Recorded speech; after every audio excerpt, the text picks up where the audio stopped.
This is Week 1, Unit 3, Egyptian Trade and Economics. Here is a map showing the Egyptian Empire at its greatest extent. This is in the New Kingdom period, 15th century BCE, around 1450 BCE to be exact.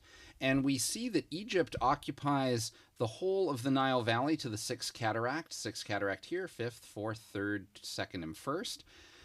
Cataracts, those are little waterfalls on the Nile that make trade up and down the Nile by boat particularly challenging.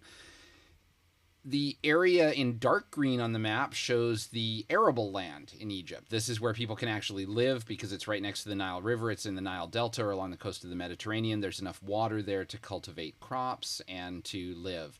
The light green area is area that is sort of under the control of Egypt, but it's barren desert and not very good for human habitation. We notice that Egypt stretches as far south as Punt. We think this is where the land of Punt was, and we'll talk a little more about Punt later. And also this area down here, which is not labeled on the map, but is known in the Egyptian period as Nubia.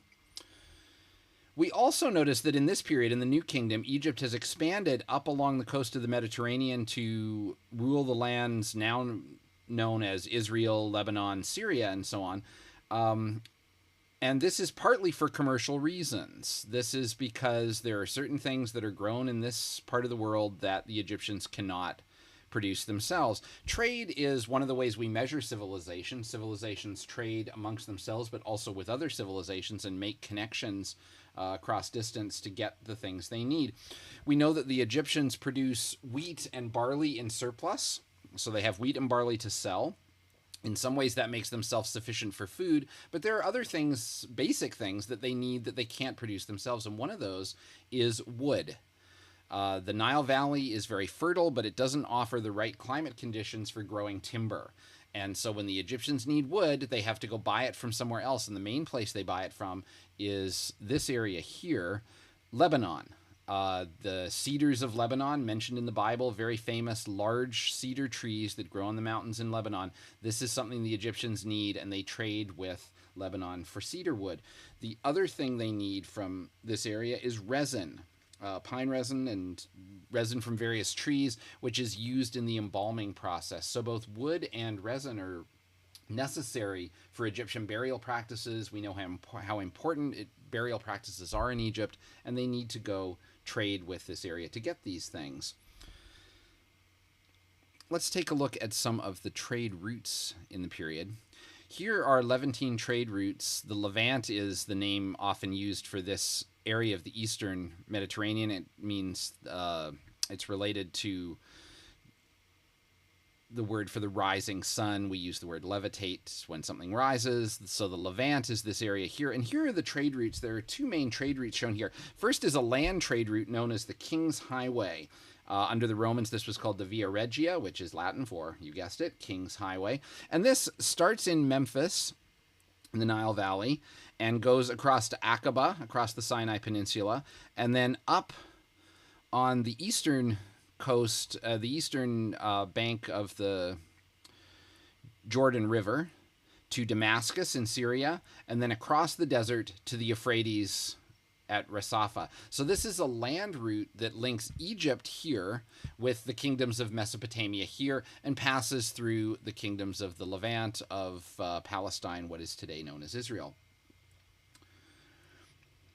The main way of transporting things along the King's Highway is by donkey or by camel. These are the main beasts of burden, not horses or cattle, but donkeys and camels. These are sturdy beasts that can survive harsh conditions and carry heavy loads, and so donkeys and camels are being used there. There is another route here, which is in sort of purple, and this is called the Via Maris, the Sea Road, and it begins again in Memphis here, but goes along the coast through Gaza, Jaffa, what is now Tel Aviv, up to Tyre, Sidon, Beirut, Byblos, and connects here. Also goes overland to Damascus in Syria, a very old city, a very wealthy city. So this allows for various kinds of trade as well. So Egypt, by these routes, is connected with Mesopotamia. It's also connected down here with Arabia, and Going up the Nile, that is south on the Nile, you connect with sub-Saharan Africa. There were even connections between Egypt and India, mostly not direct connections, but indirect connections where Indian goods would get to Mesopotamia, and then Egyptians would be able to buy them and bring them back to Egypt using either the Via Regia or the Via Maris. Here is a funerary model of an Egyptian boat from a tomb, and it shows you some idea, gives you some idea of what the Nile boats would have looked like. Travel up and down the Nile was often done by boat. It was easier to travel on the Nile using the water than to walk alongside the Nile or to ride alongside the Nile on a camel. These boats were used for long periods in Egyptian history, but what the Egyptians were not particularly skilled at themselves was sea travel. It took a long time for Egypt to become interested in having the kinds of boats that could sail in the Mediterranean or on the Red Seas. So boat travel for the Egyptians was mostly up and down the Nile, and then there would be other seafaring nations, later Greeks and Phoenicians, who would carry goods by sea.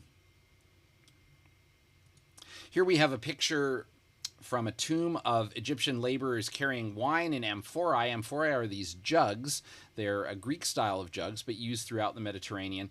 Wine was something that the Egyptians also had to import. It was a luxury import. The wealthy in Egypt liked to drink wine, and wine cannot be grown in Egypt. The growing conditions are not right. Beer can be grown very easily in Egypt, but not wine. Wine was imported from the Greek world, and the Egyptians actually referred to it as the beer from the mountains.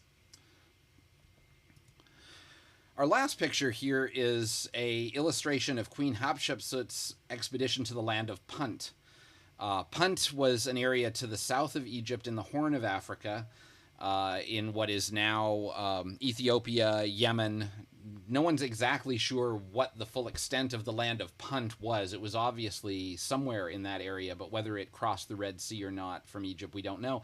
But Queen Hatshepsut sent a large trading delegation there, and they traded in Punt to get gold, resin, ebony, ivory, and wild animals. So things from further south in Africa and also from the east, from Arabia and from India. So as the New Kingdom develops, Egypt is well connected with the rest of the world, and though they're sort of self-sufficient for some things in the Nile Valley, they're able to get luxury goods and even major commodities like wood from around the world. And this is part of how we measure the influence of their civilization.